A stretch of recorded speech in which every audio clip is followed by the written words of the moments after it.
religion at all. So it's kind of like, hey, if Milkmaid You're is here the whole time, it's like a Christmas present. right. Oh, Well, we'll we're see. what's going on, Yeah, I everybody? saw that. Hey, everyone. Oh, we're live. My Yeah, bad. What's going on? What's going Been on? live for like 10 minutes. right. Whatever. Man. Even when I showed my nipples, oh my god, Yeah. Oh yeah, they Jeez. got all that. lucky them. Says you. All right, let me try to be professional. Hello, There you go. welcome to Deepwood Studio.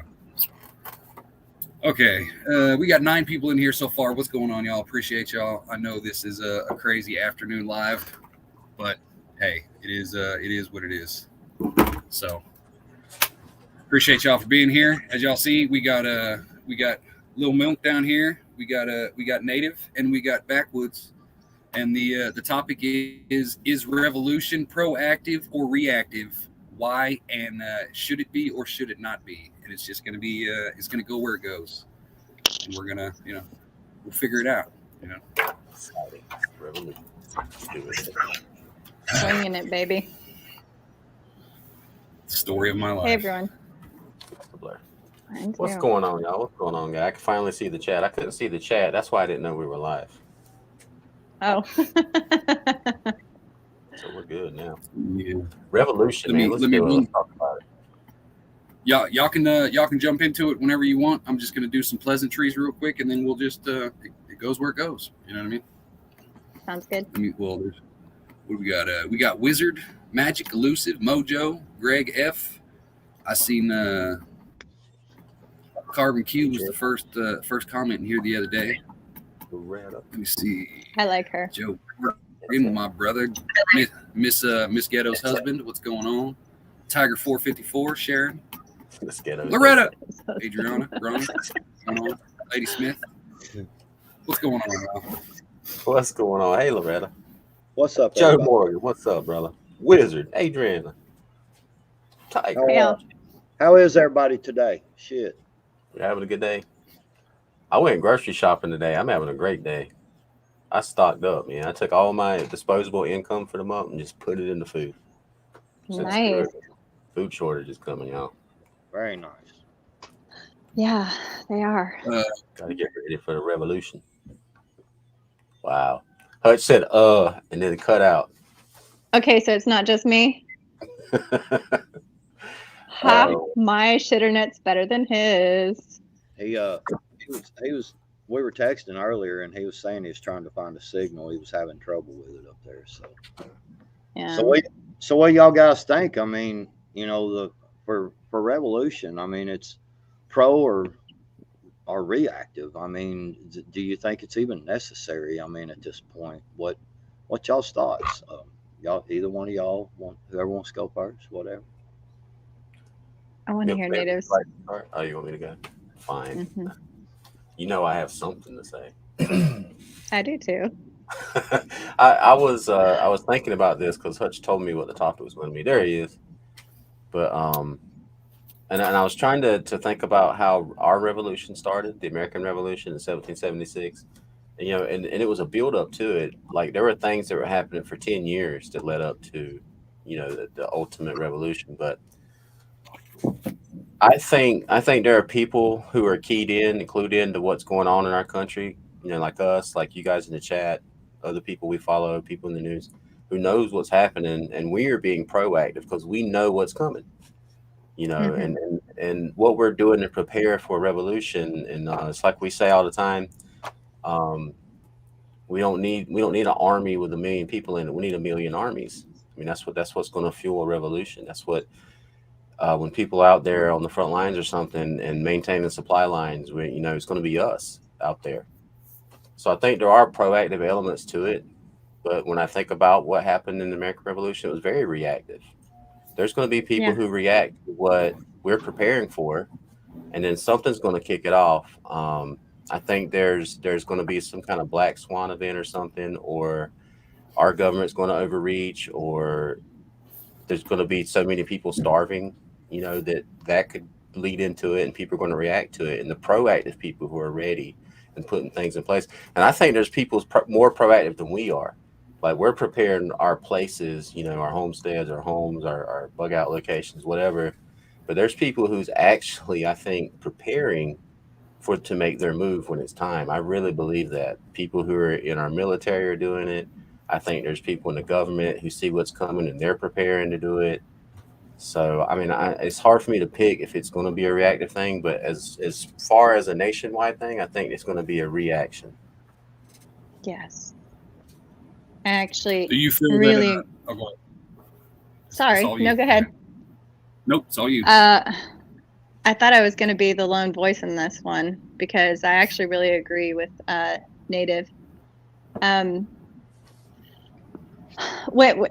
You know, because I had to kind of think about it for a second because you said, you know, what the topic was going to be, and I was like, well, you know, a lot of people think that it's a proactive thing, but usually there's a tipping point. There's something that sets it off, and you know, not just the American Revolution, but a whole bunch of other countries, you know, and places in history where, you know, people finally said, no, this is tyranny, or this is not right, and they fought against it, you know.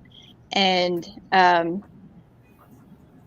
with the preparedness, I can't believe you covered that too, because I've been looking at the world events and I've been looking at what's been happening in our country, and it's really hard to kind of pinpoint where the actual problem is, where the root of it all is. I mean, you can kind of pinpoint it, but it's a multifaceted thing that we would really actually be up against. And the thing that I keep coming back to is we need to prepare, like food, knowledge, skills, all of that stuff, because when that tipping point happens,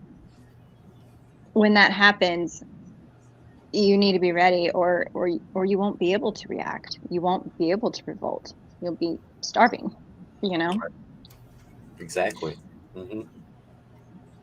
Do you feel that being reactive is more destructive though than being proactive? I mean, if you're proactive, obviously, you know what I'm saying, you're getting into like the Timothy McVeighs and things like that, you know, in those type of situations for an actual revolution. You know, some small fringe groups believe that their actions are important enough to kick off the revolution. Mm-hmm. Like, a lot of people will side with them, but they won't act with them because they're waiting for something to react to. Do you figure that might be will that cause more damage, waiting to react to something bad to happen instead of being proactive and making it happen? Does that make sense? Yeah, you mean you thought like causing more carnage, like more death, or just this, when you say destruction, just blowing up federal buildings? Is that what we're talking about? Yeah, just anything in general, you know, along those lines, to make it a physical revolution. I think it'll be chaos. Because you just mentioned, there's so many different groups, and even though we all want the same thing, we want our country to work the way it's supposed to. We want our government to serve us the way it's supposed to. And there's going to be so many different levels of people. Like you said, the extremists, the Timothy McVeighs, are going to go and blow up federal buildings and stuff like that. To me, that's not going to get what we want. You know what I mean? Like blowing up the buildings and stuff. We need to take people out of power and punish them for their treason and their corruption. You know, and to do that, I mean, I don't know. I mean, that's what I'm saying. We've said this before. We know something. We need to do something. But my thing is, well, what do we do? Like, it takes serious planning to do something like that. You know, and it's dangerous too. Okay, well, I'll put it this way. Does revolution have to be violent? No.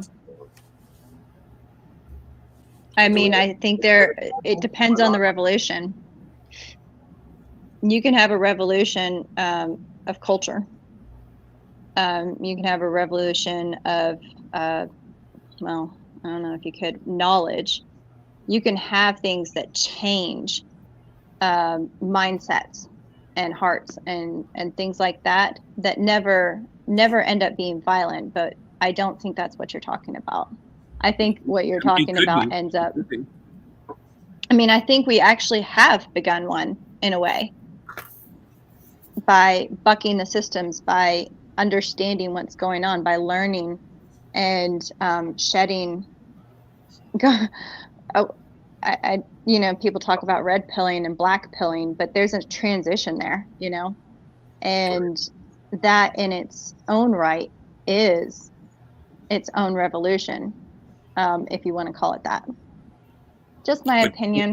Take it or Does leave that bring it. out will that bring out a national change as opposed to just a small subset of the community? You know what I mean? Like, is knowledge something that will actually change the course of a nation? You know, if everybody just decided, hey, we're going to go learn everything we can, but that's it. Like, that's the extent. We're going to learn everything we can, but we're, you know what I'm saying, we're not going to apply it daily. If that, you know what I'm saying, does that make sense? That makes a lot of sense. Yeah. I think the next stage, like for me personally, my personal revolution is I'm preparing here. The next step is to start building that community, making connections. I think, you know, what you gentlemen are doing, same thing, and a lot of folks out there are doing, is we're making our own infrastructure so that when there is a fall, we're still prepared and we're still connected and keyed in our area, so that we can protect it, so that we can go out and know and recognize the enemy and fight them when we need to. I think that's the next step for me, and for the proactive part. I think I saw someone in the chat say it too, that none of us are truly prepared for what's coming because we don't know what's coming. And I mean, well, yeah, but I can't see still that. want to be proactive and do what we're doing. But you're right, we're all going to react in different ways. But I think that's the next stage, is so we can have infrastructure in place.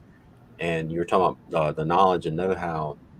You know, the Anarchist Cookbook. That back section of that book is very, very interesting, and Right. it's fascinating how easy it is to craft certain tools that you would need to perpetrate what we're talking about. Or you could grow potatoes and let them rot. Yeah, right. Chemical warfare. Man, can I drop that link in the chat? People need to go watch that video. Yeah, I can't wait to watch it. You can go ahead and you can give it a little backstory too if you want to, real quick.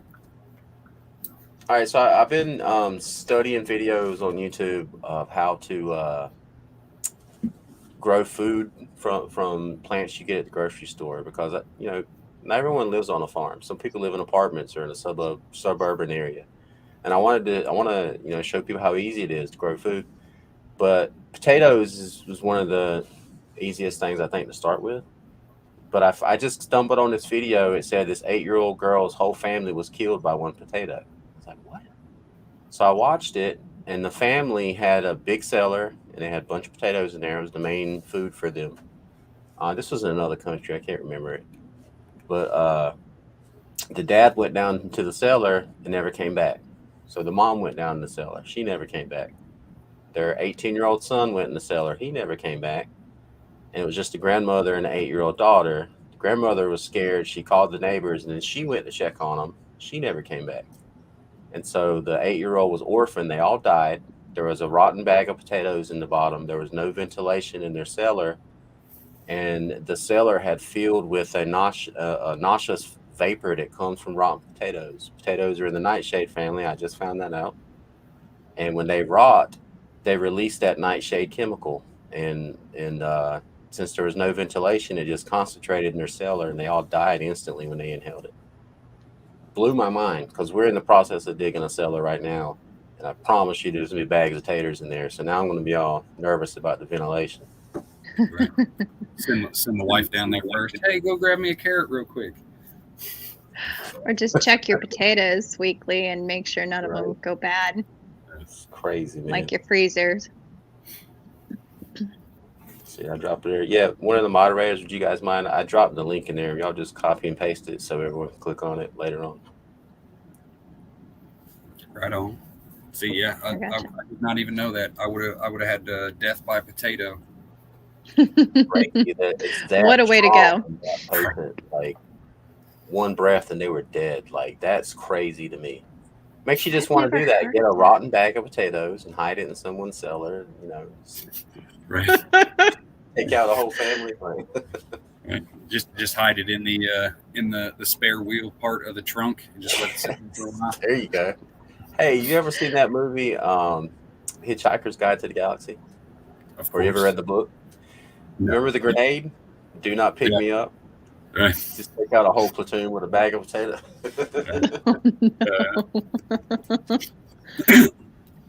What you got, Backwoods? You look like you got something on your mind. I'm just listening. I mean, both of them I agree with a lot, man. On a lot of this stuff, it's something that I really like what Native said was the infrastructure, of preparing ourselves for when this kind of downfall happens, that we're ready, we're prepared to be able to stand up and go further if need be. And the more that we can get this kind of information out and get people to understand how easy it really is to grow stuff, man. I mean, you can grow stuff in pretty much anything with just a little bit of work, and 5-gallon buckets, and just anything, like them little containers. I've been looking at a lot of them. You can take water bottles and grow stuff, man. You can grow a head of lettuce in the damn thing, doing this stuff correctly with like 2-liter bottles and stuff. So having that infrastructure, I think, is really important to be able to even think of being able to sustain any type of revolution, because they can cut the supplies off right now. See, the government has the ways to cut off supplies. I mean, all they got to do is put up a roadblock and make it on a busy interstate and make it hard for everybody to get through. Search everybody's car, dude. That would back the interstate up and delay your food for Right. could be up to 3 or 4 or 5 days. Right. Because you've only got 3 days worth of food in every store in your community. So by the time that 3 days runs out, and by the time they get caught back up, and they could just keep doing that and delay, and so yeah, we need that infrastructure. I really like Do you think that people can get caught up too much in the fact that they're trying to be proactive, so much so that they're hindering themselves to the point where, I can't react yet because I'm not ready. No matter what's going on, I still can't react because I'm not ready. You know what I'm saying? Does that seem like it's a major hindrance? Because I seem to see that seems to be the general theme of the mass community that I see. Everybody's, we don't want to do it now. You know what I'm saying? Because like I don't hide it. I'm kind of a war hawk. You know what I mean? People are ready for it to pop off. Yeah. Right. But it's at a certain point, you don't want to be too quick on the gun, because then, you're the villain. But you don't want to be so late that you're the fucking martyr. You know what I mean? So it's finding the right time frame to get everybody justifiably on your side for any kind of action. You know what I mean? Plus, the longer we wait, I mean, the other side's preparing for this too. They know it's coming. They're doing everything they can to whittle away at our rights while they're waiting for it to happen. But they've got all their 17 federal law enforcement agencies that they're also infiltrating too and setting things up. Man, the DHS has been busy for decades, ever since the Bush era, the second Bush, and all through Obama. He greatly expanded their powers and their reach into our public life. And it scares me that the Biden administration has deemed domestic terrorism their number one threat, which means all those agencies are searching day and night to find someone they can call a domestic terrorist. So they're inward focused instead of defense. It's kind of like when Hoover said, you get rid of the alcohol, then you got to create a bureau to go after people who are going after trying to do the alcohol. They're a prohibition, one of those kind of situations. Right. Create a problem. That way you have to invent a police force to take care of that problem, kind of situation. Exactly. Or actually infiltrate a group so much that half of their group is informants or undercover FBI agents. And the FBI agents are the ones that hatch a plot to assassinate a governor. And that's coming out in court. And then you got the FBI is admitting that there were undercover agents on January 6th too that they were instigating people. So if they're admitting this, what else are they going to do? What else are they preparing to do right now? How many people in the chat are FBI agents? You know what I mean? Yeah, Hello, Hey, Feds. Feds. Hit the I thumb, Feds. You ain't gonna get rent free, you son of bitches. I was just fixing to mention that about the Whitmer thing as well, you know, and they're pretty much that they're showing that there wasn't any kind of interest whatsoever with anybody wanting to do the kidnapping. You know, they were like, "No, man, we ain't interested in that." But yet they pushed it anyway and continued to Right. push it until what happened, and that's why earlier when y'all were talking both about the question Hutch asked was about could revolution be without violence, or and whatever. And I don't believe it can. I believe there has to be a level of violence. I think they want violence on the other side. Yes, They I do too. want us to do it. They're ready. That's what I'm saying. They are willing to push and portray, even promote and do the violence, the whole FF thing, flag waving deal. To even push that so much so to get us to do something. And that's what I'm saying. If you think about that type of bully, what do you do to a bully? You smack him in his mouth hard. You know what I'm saying? Otherwise, the bully is just going to keep being a bully. So I don't believe that we're going to be able to get out of this and make a change without some type of violence. Now, does it change? point. Does being proactive change whether you're on? Obviously, the morality comes into effect as who you target. You know what I mean? That you figure that plays a big role. Obviously, if you blow up a daycare, you're not going to get the backing. Of support. Right. So it comes down to that's the problem is like there's too many mindsets. There's too many different cliques that have different lines in the sand, and based on how ready they are individually or as a group, their viewpoint and their morals will change based on how good they're doing or how bad they're doing on any given situation. Does that make sense? So it's always fluid. I think we're going to be finding, though, that might coagulate. When it comes down to the food shortages and stuff like that, I really do feel that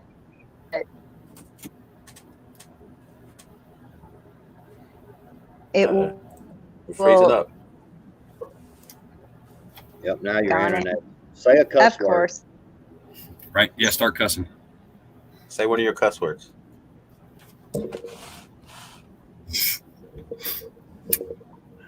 Oh, you froze on a weird face too. Right. Screenshot, y'all. Right. Oh man. No. I actually think. Oh man. Hope she comes back. She'll be back.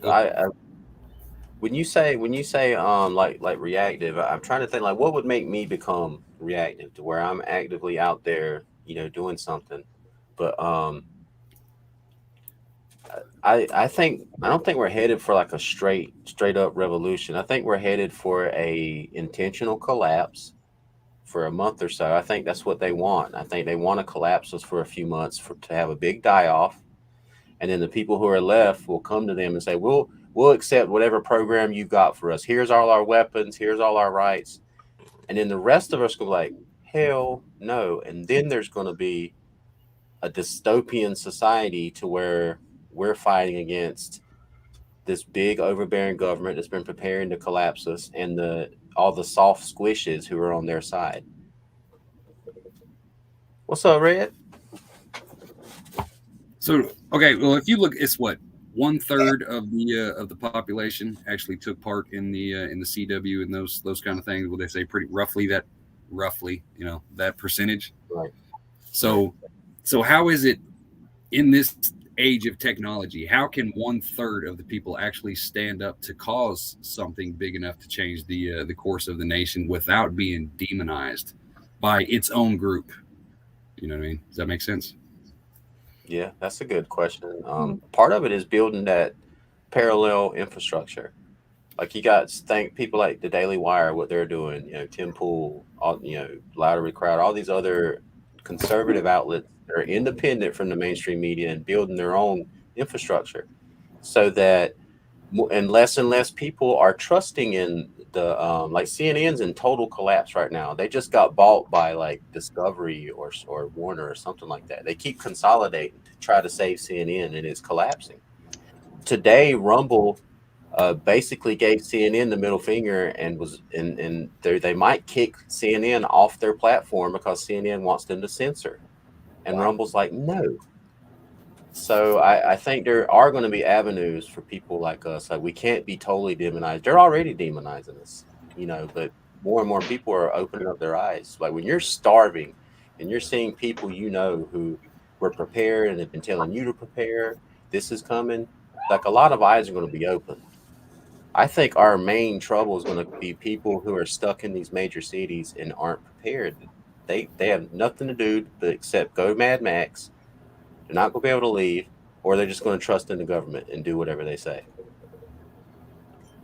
Am I getting blurry? What about the reaction? Okay, we all know we had the Antifa and the fucking the BLM and all those, all this social justice fucking soldiers burning the country down, a couple years ago.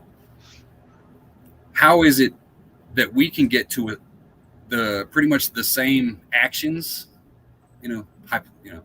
without you know what I'm saying? It's the same end goal, but it's not.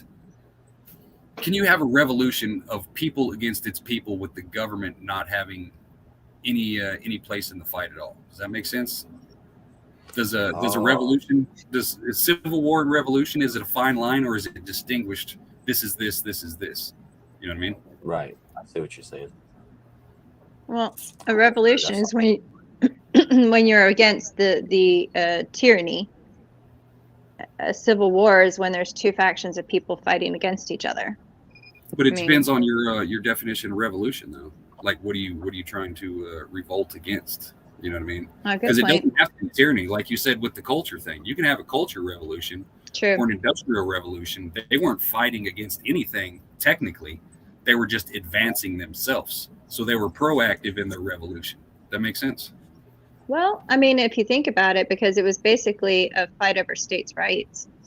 So it really was a group of states fighting against the federal government, but the other states were along with the federal government, and that's why we had the Civil War, if I understand it correctly. Well, yeah, right. Like, I get what you're saying, but I'll go ahead backwards. Well, I was going to say real quick, can you really and truly have one without the other properly? I mean, what is the percentage, or how in the past when there was an industrial revolution or whatever, and nobody was really fighting against any certain one, but how can you have a revolution now when you mention, the revolution is about fighting against tyranny? And them tyranny people also include a lot of members of our society. They are with that. So in order to fight that revolution, we have to have a civil war to fight against the people that believe that way. Does that make sense? Or yeah, I mean, there were loyalists to King George kind during the of first talking Tory and Whigs.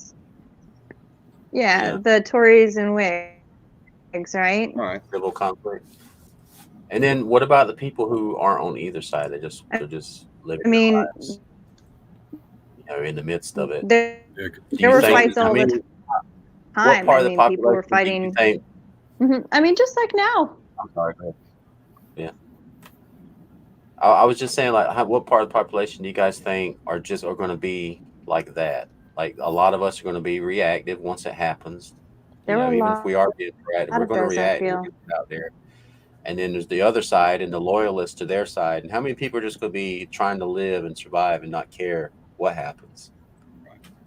You know, Probably like, have a do you think there's going to be a lot of delay now. those? Can I you do that? apologize. Oh, you good?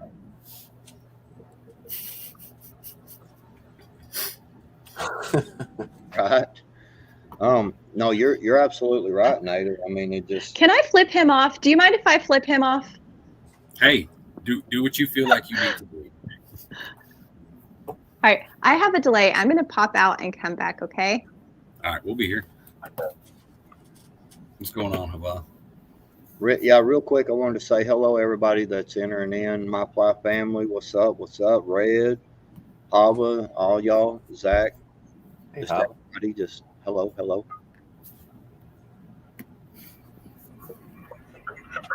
Sorry. Carbon Q, what's up, sis?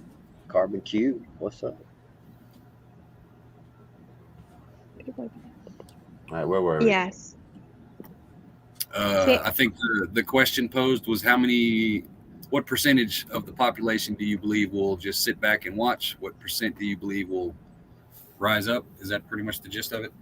Yeah, who will actively, like, once the government starts going after us and starts trying to suppress us and make us, give up our guns, make us do what they say, and those of us who fight against that, and then there's going to be those who are on their side and helping them actively look for us and joining their forces or whatever, and then the people who just don't want to be a part of the fighting at all, but it's happening in your country, like you're around it all the time. And do you guys think that the government will allow you to sit the fence is what I'm asking too in this scenario? Well, I have a. Oh, go Oh, ahead. go ahead. Nope. I've had this conversation recently with some people and had some disagreements with them because I don't think it's going to be many. I think some people, and it depends on the definition of what you're talking about going along with, and who would be willing to stand up and who won't tolerate it, who will separate themselves. And I actually was having this conversation with Bug Out Bushido, where we were talking about there was a study that came out, or a comparison, and I think it was based in Canada, and it was the number of people who it was people who took the jab and people who didn't, right? And then people who believed that what was going on with Ukraine was good and people who didn't. And both of those percentages were right about the same, about 15%. And he was thinking that's a magical number, like that's the number we're looking for. The people who think, who are willing to say no, that kind of thing, who are willing to go against the grain. But there could be a gray area, a larger percentage of people who could tip either way. Now, my opinion is there's a difference between somebody who says, I'm going to stand for freedom. I'm going to not bend the knee. I'm willing to do anything it takes to remain free, etc. The people who say it and the people who actually do it. And Right. I don't know if it's as high as 15%. I don't think that there's it's so easy to say, yeah, I'm a badass and I'm going to do this. I mean, my experience with the military, for example, I was around a lot of people and a lot of combat dudes, okay, and from various branches. And Native, you've been in the military, so I know you've seen this too. You went to combat as well, right? Mm-hmm. Okay, you have the ones that talk loud and puff up their chest and act like a Billy badass, and sometimes those are the ones that are crying in the corner later on.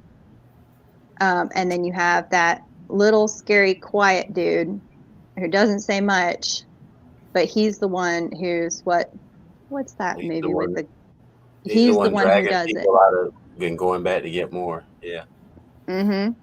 So, I mean, I don't always listen to the chest thumpers and I'm not calling anybody names, just so y'all know, but I try to watch actions versus words, because words are so freaking cheap. Actions aren't.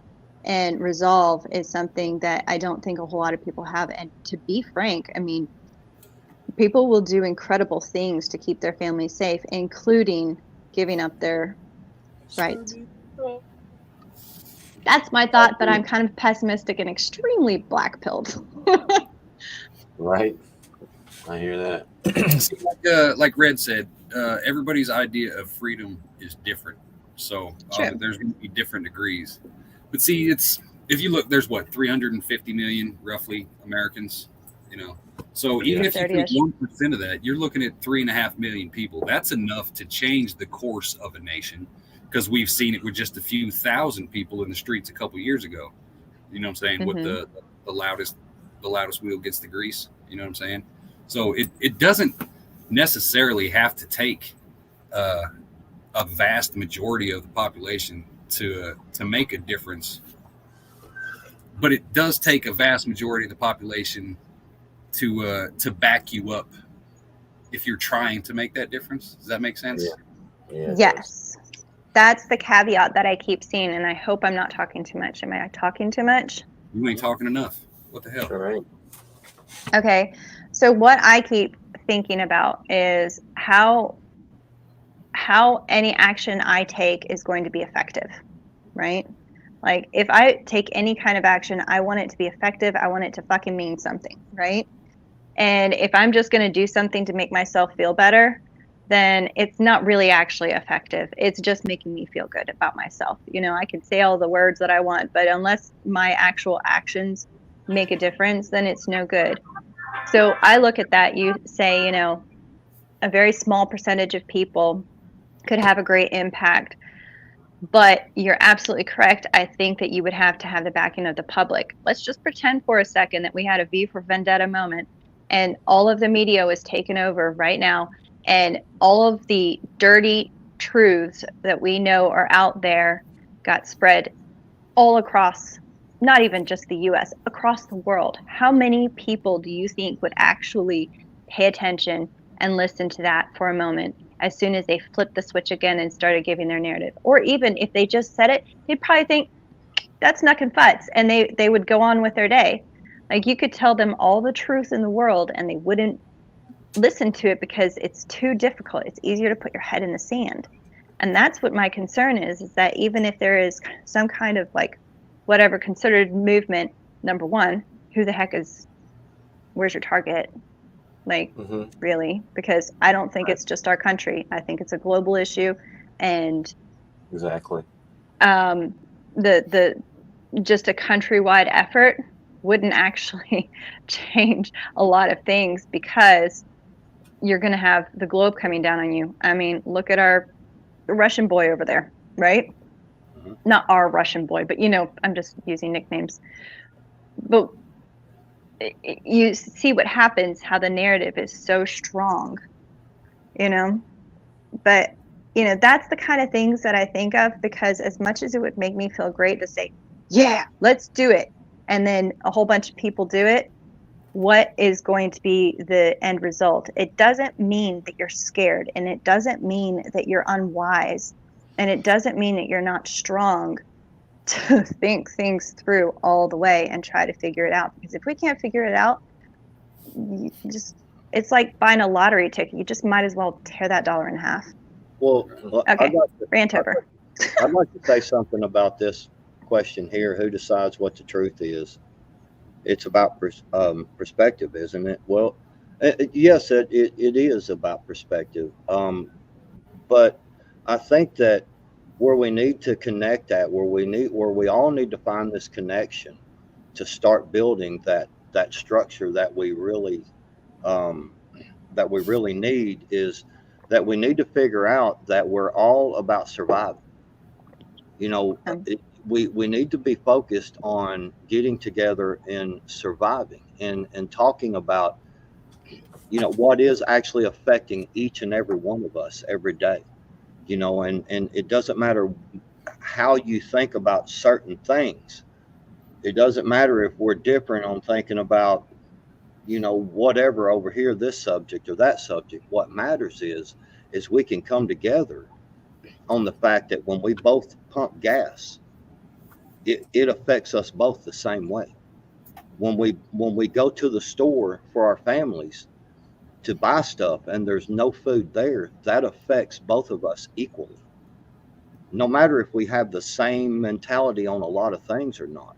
So we need to all start focusing on these things that really matter, that really matters. Gas prices, why are the gas prices high? Why are there no food on our shelves? Why have we become, in case some of y'all don't know this, why have we become one of the largest importers? That means we are buying stuff in. We have become the largest importers of food and oil. Why is that? We abdicated our responsibility. A nation as great as ours, I mean, so many people out there, why are these other people trying to convince you that you shouldn't grow stuff? You shouldn't be able to take care of your family. Let me take care of your family for you. That type of thing. When you hear that from these politicians and from the governments, there's something wrong there. They don't have your best interest at heart. They have their interest.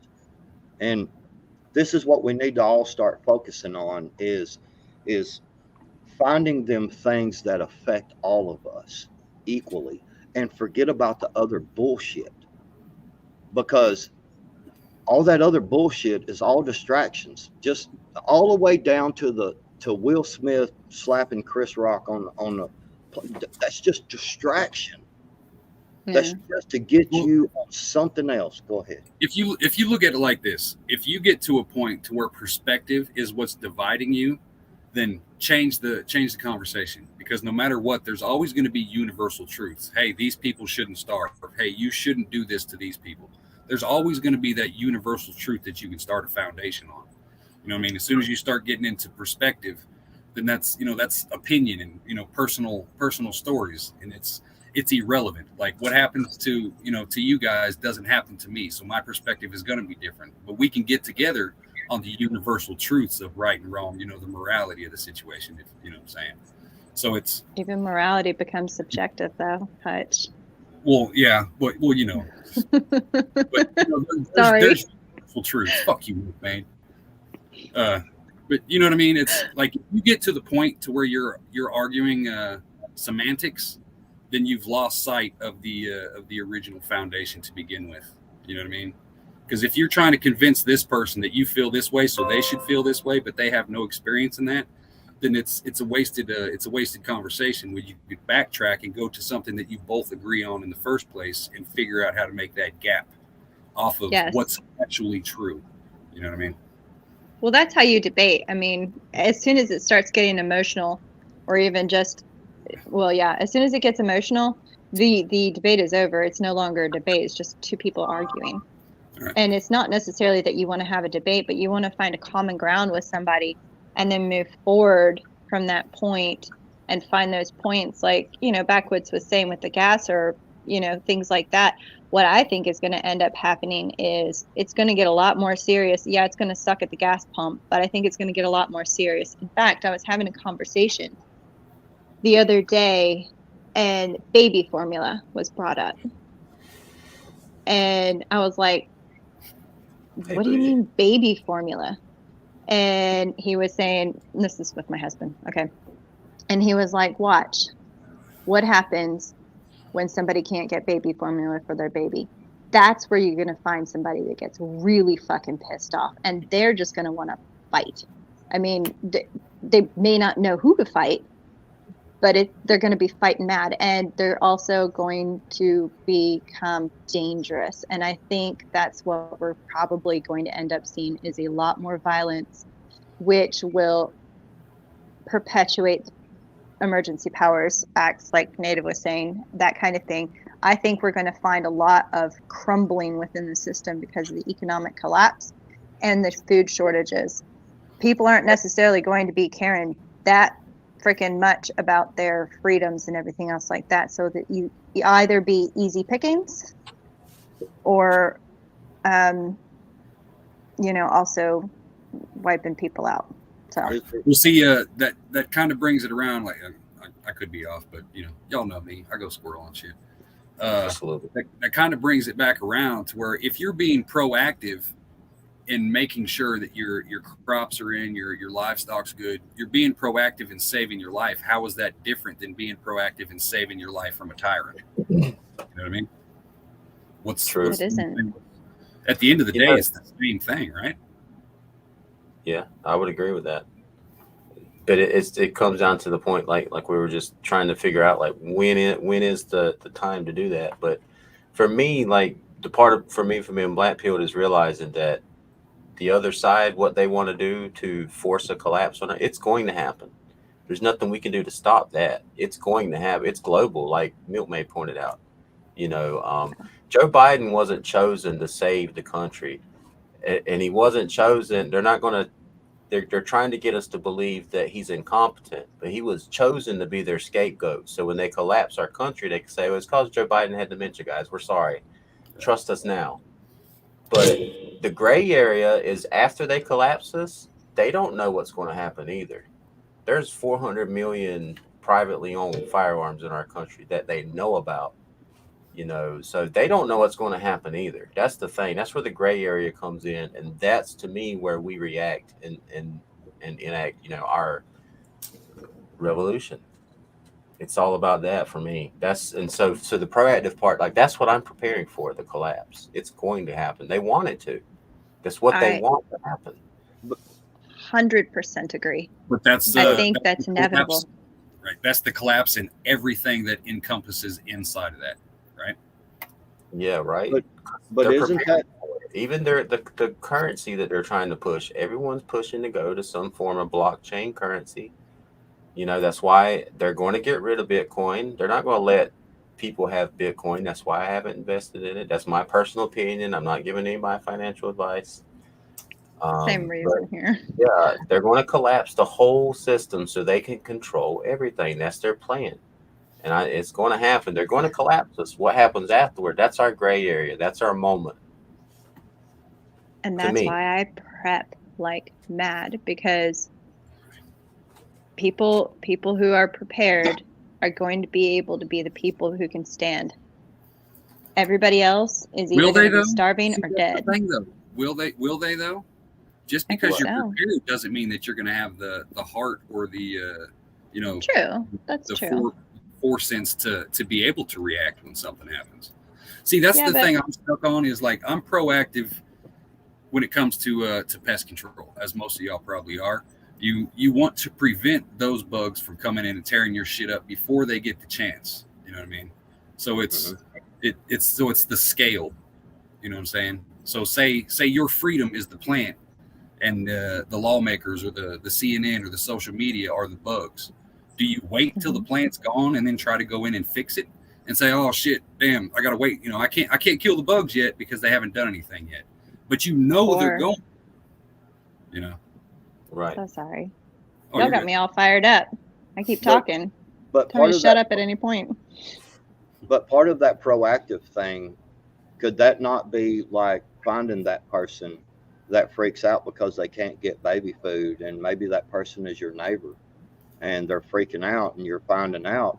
Could that not be a proactive part of changing the tide of things by going over and taking some of your food that you have prepared and talking to that neighbor and saying, "Look, this is, don't worry about all these books. I've raised 3 children, or I've raised 4 children, or I've raised 2 children, and being able to go over to them and starting that conversation and saying, "Let me show you how to mash some stuff up and make baby food, that will be safe for the baby to eat." You know what I'm saying? And falls back on some of the stuff I've been seeing in chat, of, how do we get them conversations? How do we build that foundation? How do we get them conversations started? And how do we go to the place? How do we find how to change the narrative? And these are the little things of each one of us we're working on while we're prepping for ourselves.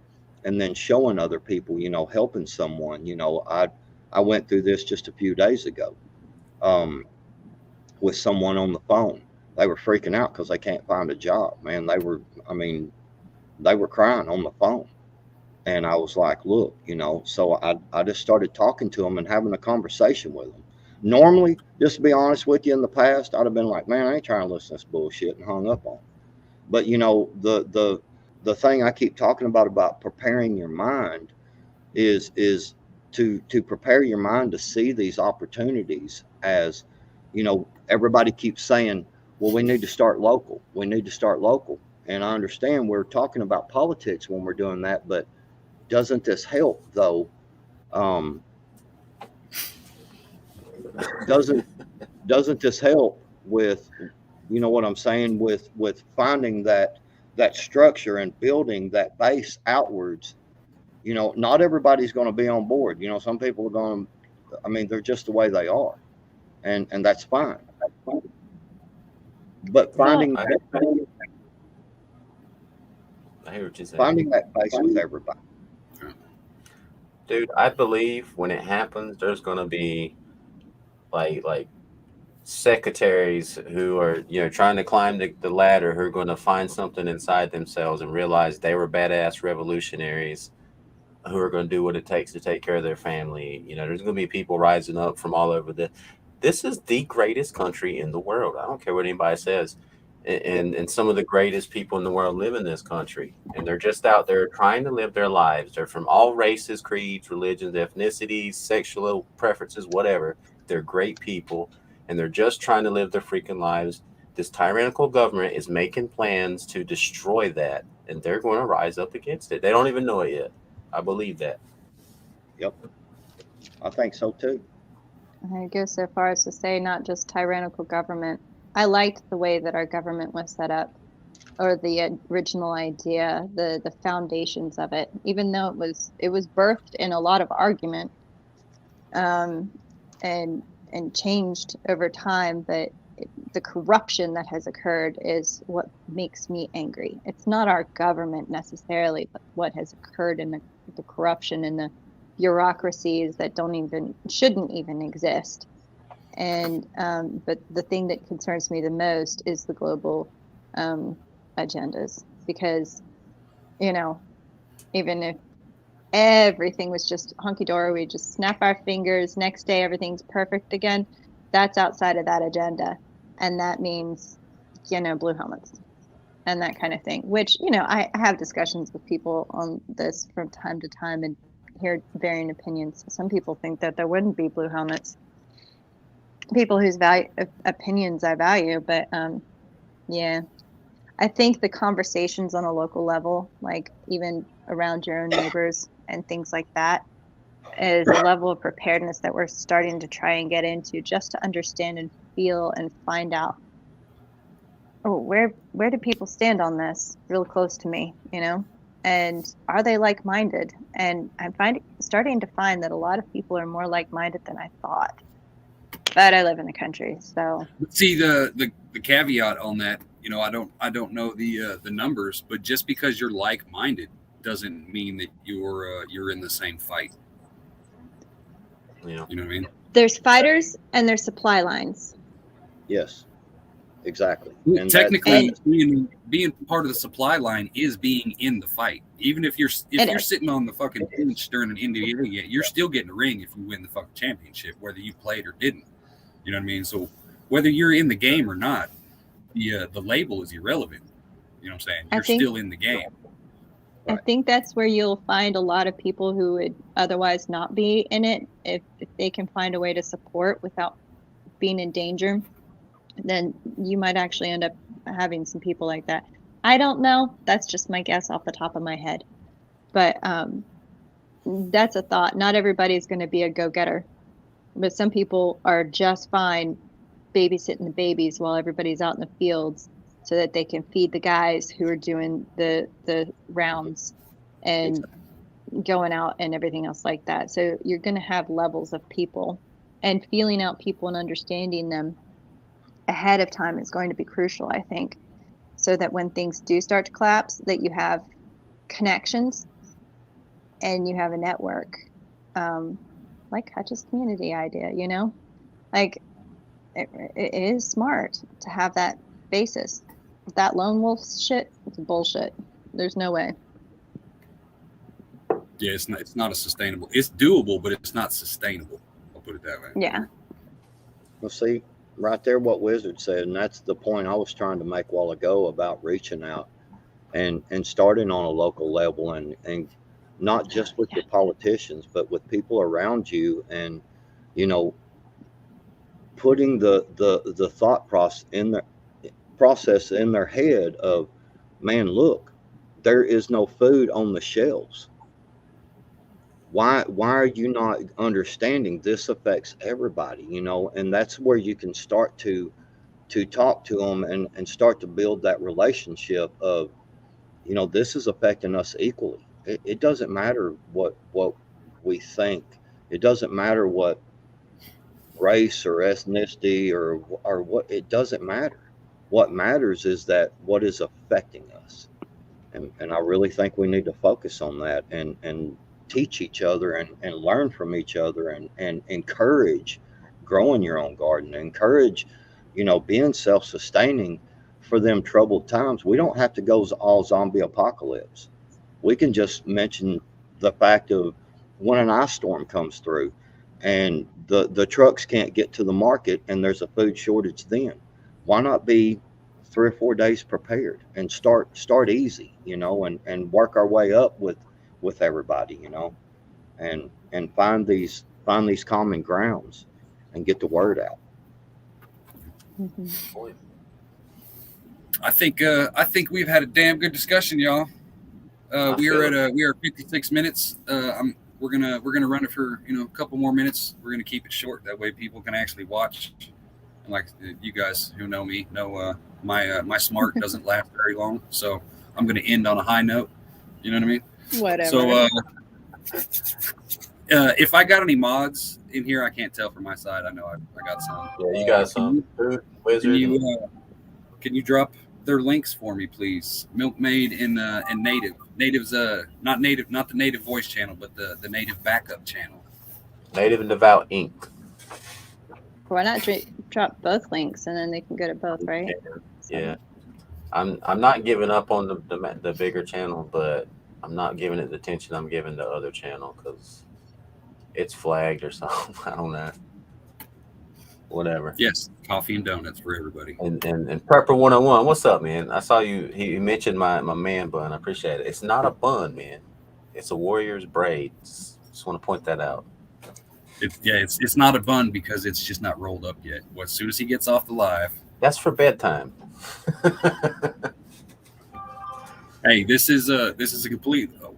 I appreciate y'all for being here. I'm gonna end on this story on how I got my son to get pushed out earlier. Go ahead.